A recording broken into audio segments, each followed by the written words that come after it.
Alors, bonjour. Aujourd'hui, je te parle de comment est-ce que tu peux demander le CAQ. CAQ, c'est le certificat d'acceptation du Québec. Si tu veux savoir comment demander un CAQ pour les études au Canada dans la province du Québec, reste scotché juste après le générique. Je vais pouvoir te détailler tout.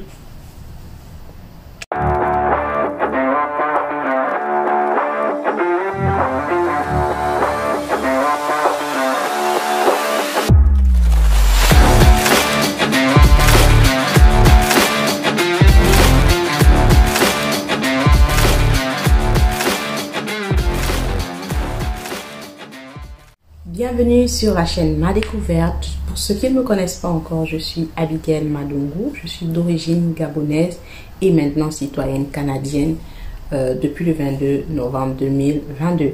Donc, je suis arrivée ici au Canada en tant qu'étudiante étrangère et maintenant je suis citoyenne canadienne. Donc, juste pour vous prouver déjà que c'est possible de vivre son rêve canadien. Donc, c'est possible de venir en tant qu'étudiant et ensuite, plus tard, devenir citoyenne.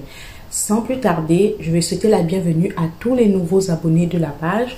Je vous invite à cliquer sur la cloche de notification pour ne pas rater les prochaines vidéos que je vais poster.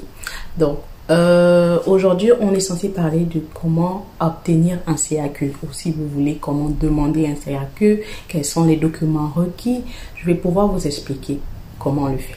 Donc, le CAQ déjà, c'est pour un étudiant ou parfois un travailleur aussi qui vient étudier ou travailler dans la province du Québec. Mais aujourd'hui, on va parler du CAQ pour étudiants. Je pense que le nom a même déjà changé. C'est autorisation temporaire. Bref, on va aller étape par étape. C'est quoi le CAQ? C'est le certificat d'acceptation du Québec. C'est comme la province du Québec t'autorise à venir étudier sur leur territoire ou dans leur province. C'est à ça que ça sert. Donc, généralement, une personne qui veut demander un permis d'études, ça lui prend d'avoir sa lettre d'admission, mais ça lui prend aussi un CAQ s'il va étudier dans la province du Québec. Ça fait partie des documents requis pour obtenir un permis d'études ou un permis de travail pour quelqu'un qui vient travailler au Québec. Comment est-ce que je peux faire la demande? Généralement, il y a deux comptes à créer. Il y a deux comptes. Le premier compte, je vais vous montrer comment est-ce qu'on le crée, où est-ce qu'on va.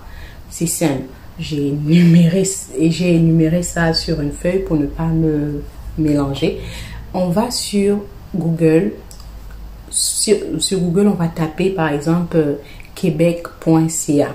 Vous pouvez le taper dans la barre en haut directement. Vous tapez québec.ca. Arrivé sur québec.ca, ça c'est 1. Numéro 2, on va cliquer sur immigration. Ça c'est lorsqu'on a cliqué sur québec.ca. On est sur le site québec.ca. On clique sur immigration comme point 2. Point 3, on va cliquer sur obtenir l'autorisation pour étudier au Québec. C'était le 3. Puis le point 4, on va cliquer sur demande de sélection temporaire pour études. C'est ça le CAQ, demande de sélection temporaire pour études. Avant, ça s'appelait CAQ. Je ne sais pas pourquoi ça s'appelle maintenant comme ça. Et là, tu vas aller, quand tu es sur cette page, tu vas descendre. Il y aura des points. Il y aura un point, on te dit présenter une demande, on te donne la liste des documents requis. Ici, la liste des documents requis, c'est quoi? C'est ton passeport. Ça va être la page où on voit ta photo, ton nom et on voit ta signature là. Cette page qu'il te faut, il te faut une carte de crédit parce que tu vas payer par carte de crédit. Il te faut la lettre d'admission de l'établissement et il va te falloir aussi oui, je pense...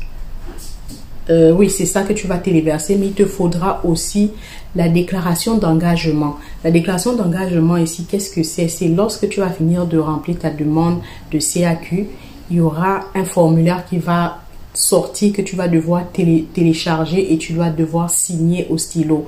Et je tiens à préciser que lorsque tu vas signer, il faut que la signature que tu vas faire avec ton stylo soit identique à celle dans ton passeport.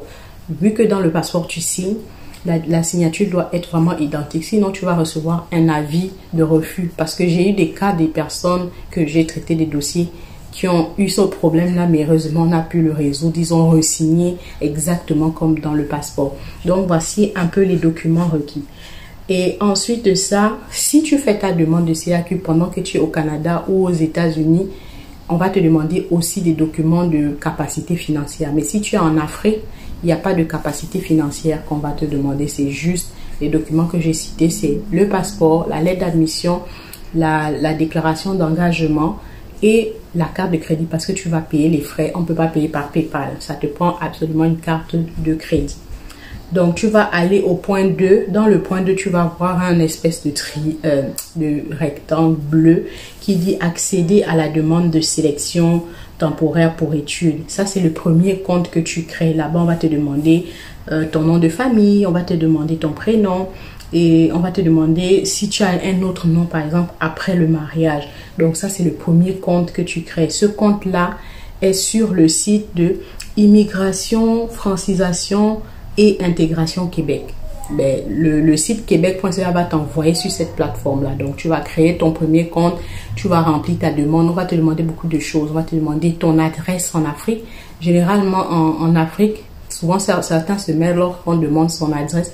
C'est pas comme au Canada. Si tu n'as pas un numéro de rue, par exemple, tu vas juste mettre ton quartier, tu vas mettre ta ville, ta province et le pays. Et si tu as un code postal, tu le mets. Si tu n'en as pas, tu ne mets pas. Le numéro de téléphone, tu vas mettre ton numéro de téléphone, ton email. Donc, souvent, les gens confondent ces informations-là. Il faut absolument ça. On va te demander si ton adresse de correspondance est identique à l'adresse résidentielle, l'adresse où tu vis. C'est possible que tu vis au Canada, tu vis au Gabon, mais ton adresse de correspondance c'est au Canada. Ça veut dire tout ce qui concerne ta demande, on doit envoyer ça à ton adresse qui est au Canada. C'est à toi maintenant de décider. Si tu veux qu'on envoie ton CAQ en Afrique, tu vas mettre la même adresse. Si tu as quelqu'un qui te représente et que tu veux qu'on envoie ton document à cette personne qui est au Canada, ben, ils vont envoyer ton CAQ à cette personne et tu auras juste la lettre de avis d'acceptation en ligne. Donc ça aussi c'est quelque chose qu'il faut tenir compte. Ensuite, donc le premier compte qu'on crée, ça c'est un compte pour remplir la demande.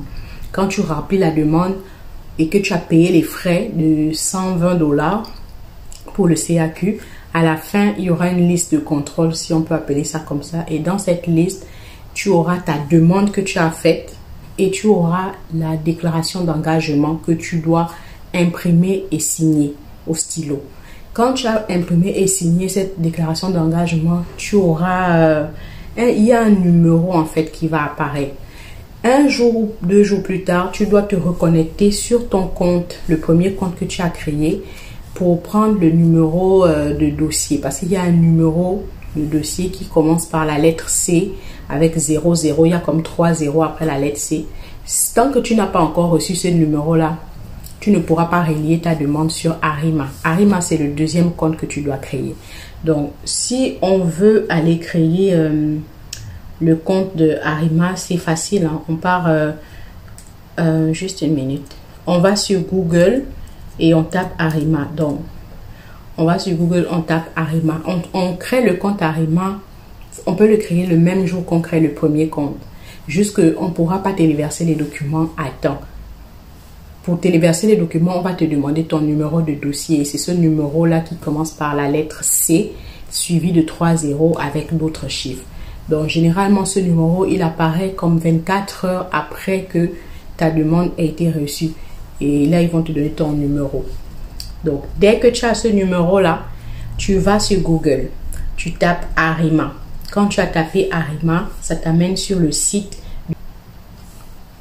Tu vas aller cliquer sur accéder à Arima et tu vas créer ton compte. On va te poser certaines questions. Tu crées ton compte, tu téléverses tes documents. Quand tu vas vouloir téléverser les documents, on va te demander de quelle demande il s'agit. Tu vas mettre pour étudier la demande pour études. Et on va te demander de mettre ton numéro de dossier qui commence par C pour que eux ils aillent relier les deux comptes. Ton premier compte que tu as créé avec le compte Arima. Donc, c'est tout pour ce qui est du CAQ. Généralement, le délai, c'est 21 jours ouvrables, mais parfois ça peut être plus long, parfois ça peut être plus court. J'espère que cette vidéo vous a plu et que ça a informé le plus de monde possible. N'oubliez pas de me suivre sur TikTok, sur Instagram, sur Facebook et sur YouTube. Si vous voulez me joindre, j'ai un site internet www.ma-découverte.com. Mon email, c'est contact sans le E à la fin, à commercial ou W si vous à commercial ou arrobase ma-découverte.com. Vous pouvez aussi me suivre sur mes plateformes comme j'ai dit. Pour me contacter si vous avez trop de questions, prenez un rendez-vous. J'ai 2 types de rendez-vous, soit le coaching, soit le rendez-vous simple pour 15 minutes. Le coaching, c'est de 30 à 40 minutes. Je vous explique comment faire votre demande de permis d'études vous-même et vous allez pouvoir le faire. Et c'est très facile. Je partage l'écran avec vous sur comment, où est-ce qu'on va, etc. Voilà, on se dit à la prochaine vidéo.